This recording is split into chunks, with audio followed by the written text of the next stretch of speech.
नमस्कार दोस्तों, आज हम आपको आषाढ़ मास में सुनी जाने वाली संकष्टी गणेश चतुर्थी व्रत कथा सुनाने जा रहे हैं। हर महीने आने वाली चतुर्थी, विशेषकर कृष्ण पक्ष की, जिसे हम संकष्टी चतुर्थी कहते हैं। एक दिन ऐसा होता है जब हम विघ्नहर्ता श्री गणेश जी की पूजा करते हैं और इस दिन की पूजा विशेष फलदायी मानी गई है। इस दिन व्रत रखकर भगवान गणेश का स्मरण करके पूजा आराधना करने से जीवन के समस्त संकट दूर होते हैं और मन को एक नई ऊर्जा मिलती है। तो चलिए कथा शुरू करते हैं। प्रेम से बोलिए गणेश भगवान चौथ माता की जय। तो सबसे पहले सुनते हैं चौथ माता की कथा। चौथ माता सभी की कामनाओं को पूर्ण करती हैं, निसंतान को संतान, धनहीन को धन प्रदान करती हैं। गणेश चतुर्थी के दिन चौथ माता की कथा भी अवश्य सुननी चाहिए। चौथ माता का व्रत पति की लंबी आयु और संतान सुख के लिए किया जाता है। तो चलिए कथा शुरू करते हैं। किसी नगर में एक राजा राज्य करते थे। राजा भीमसेन एक दिन शिकार खेलने जा रहे थे। तभी उनकी पत्नी ने उन्हें टोका और कहा कि शिकार खेलने न जाएं। तो उन्होंने कहा, चौहान एक बार शिकार खेलने घोड़े पर चढ़ गया तो वह शिकार खेलकर ही उतरता है। इसके बाद राजा घनघोर जंगल की तरफ चल पड़े। राजा रानी के मना करने के बाद भी नहीं माने। थोड़ी दूर पर एक हिरन का पीछा करते करते वह घने जंगल में चले गए। तभी वहाँ रात हो गई। रात होने के बाद भी भीमसेन हिरन का पीछा करते रहे। घने जंगल में पहुंचकर राजा के सैनिक रास्ता भटक चुके थे। वह हिरन भी दूर निकल गया था। आंखों से कुछ दिखाई नहीं पड़ रहा था। घोर जंगल था, साथ में अंधियारी रात। अकेले में राजा को जोर से भूख प्यास लगने लगी। राजा ने पानी की तलाश की पर कहीं भी उन्हें पानी न मिला। वह प्यास से मूर्छित होकर गिरने ही वाले थे कि वहां चौथ माता प्रकट दिखाई दी। कुछ देर के बाद भयंकर बारिश, चारों ओर पानी ही पानी था। घनघोर जंगल में कुछ भी नहीं दिखाई दे रहा था। तभी माता का चमत्कार से पानी आ गया तो राजा ने पानी पी लिया और अपनी प्यास बुझाई। यह सब चौथ माता का चमत्कार था, क्योंकि रानी हर महीने चौथ माता की पूजा करती थी, व्रत करती थी। तभी वहाँ एक कन्या भीषण जंगल में खेल रही थी। राजा ने उस कन्या से पूछा कि तुम इस जंगल में क्या कर रही हो। तब उस कन्या ने कहा कि तुम बताओ राजन, तुम्हारी प्यास बुझी कि नहीं। यह कहकर कन्या अपने देवी रूप में आ गई। तब राजा यह देखकर उनके चरणों में प्रसन्नता पूर्वक गिरकर बोले, हे माता, आज मैं धन्य हो गया, मुझे और कुछ भी नहीं चाहिए। अगर आप मुझ पर प्रसन्न हो तो हमारे राज्य में निवास करें। तब वह तथा कहकर अदृश्य हो गयी और वहीं पर चौथ माता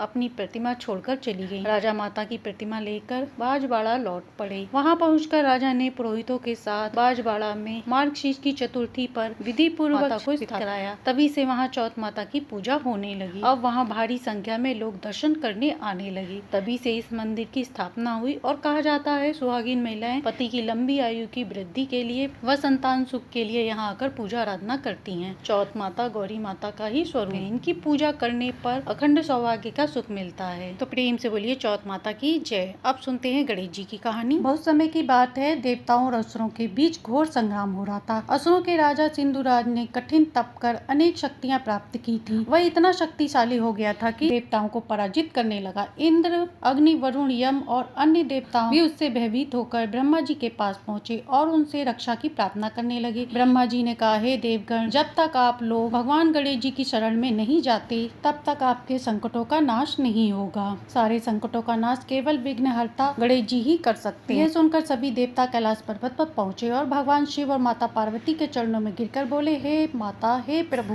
हमारी रक्षा कीजिए। माता पार्वती ने प्रेम पूर्वक कहा कि संकट से मुक्ति तभी संभव है जब आप श्री गणेश की आराधना करेंगे। यह समस्त विघ्नों के विनाशक है। यदि आप संकट हरण गणेश स्तोत्र की पूजा करें और गणेश चतुर्थी का व्रत करें तो आप सभी संकटों से मुक्त हो जाएंगे। सभी देवों ने गणेश जी की पूजा आराधना की। चंद्र दर्शन कर भगवान गणेश की आरती करी। प्रसन्न होकर गणेश जी प्रकट हुए और बोले, हे देवताओं, तुमने मेरी सच्चे मन से आराधना की है, मैं तुम्हारे संकटों को दूर करूंगा। गणेश जी ने अपने मूषक वाहन को वहाँ भेजा। मूषक वाहन ने वहां पहुंचकर सिंधुराज की नगरी में उसके द्वारा संकट उत्पन्न कर दिया। मूषक ने अत्यंत तीव्र गति से जाकर सिंधुराज की सेना में भ्रम फैला दिया। स्वयं भगवान गणेश ने युद्ध भूमि में प्रवेश किया और सिंधुराज ने जैसे ही भगवान गणेश को देखा उसकी सारी शक्ति क्षीण हो गई। उसने उनकी शरण में आने का प्रयास किया, लेकिन तब तक गणेश जी ने उसका घमंड चूर चूर कर दिया और युद्ध समाप्त हुआ। देवता पुनः अपने साम्राज्य को प्राप्त कर सके। इस प्रकार सब और शांति छा गई। यह घटना उस दिन हुई जब कृष्ण पक्ष की चतुर्थी तिथि की। तभी से यह संकष्टी चतुर्थी के नाम से जानी जाने लगी और माना जाता है कि जो भी भक्त इस दिन भगवान गणेश का व्रत है, पूजा करता है, उसके सभी संकटों का नाश होता है। तो प्रेम से बोलिए गणेश भगवान की जय। अब सुनते हैं दूसरा।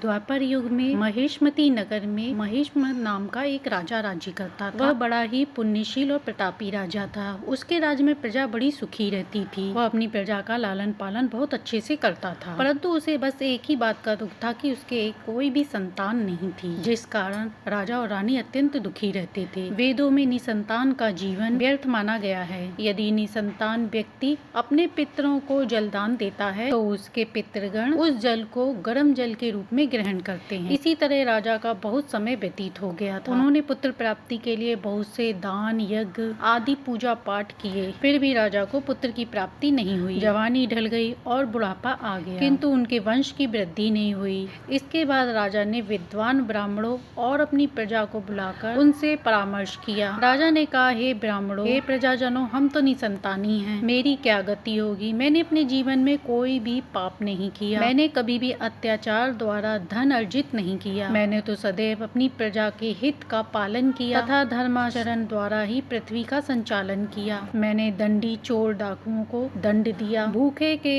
भोजन की व्यवस्था की, गाय की सेवा की, ब्राह्मणों का हित चिंतन करते हुए श्रेष्ठ पुरुषों का आदर सत्कार किया। फिर भी हे द्विज संतनों, मुझे अभी तक कोई संतान न होने का बहुत दुख है। और इसका क्या कारण है? विद्वान ब्राह्मणों ने कहा, हे राजन, हम लोग ऐसा ही प्रयत्न करेंगे जिससे आपके वंश की वृद्धि हो। इस प्रकार कहकर सभी लोग युक्ति सोचने लगे। सारी प्रजाएं और विद्वान ब्राह्मण राजा की मनोरथ को पूर्ण करने के लिए उच्च ब्राह्मणों के साथ वन में चली गई। वन में जाकर वे लोग द्विज गति से इधर उधर भ्रमण करने लगे। उन लोगों को उस समय एक श्रेष्ठ मुनि के दर्शन हुए जो निराहार रहकर तपस्या में लीन थे। वे समस्त वेदों के ज्ञाता थे। उनका नाम लोमश ऋषि था। कल्पांत में उनके एक एक रोम उदित हुए, इसीलिए उनका नाम लोमेश ऋषि रखा गया। सभी लोगों ने उन ऋषि के दर्शन किए। सभी लोग उन तेजस्वी ऋषि के पास गए और सभी लोग उनके समक्ष जाकर खड़े हो गए। मुनि के दर्शन से सभी लोग प्रसन्न होकर परस्पर कहने लगे कि हम लोग को सौभाग्य से ही ऐसे मुनि के दर्शन हुए हैं। आपके उपदेश से ही हम लोगों का मंगल होगा। ऐसा कहकर उन लोगों ने मुनिराज से कहा, हम लोगों के दुख का निवारण कीजिए। हम लोग अपने दुख के निवारण के लिए आपके समक्ष आए हैं। हे भगवान, आप कोई उपाय बतलाइए। हे स्वामी,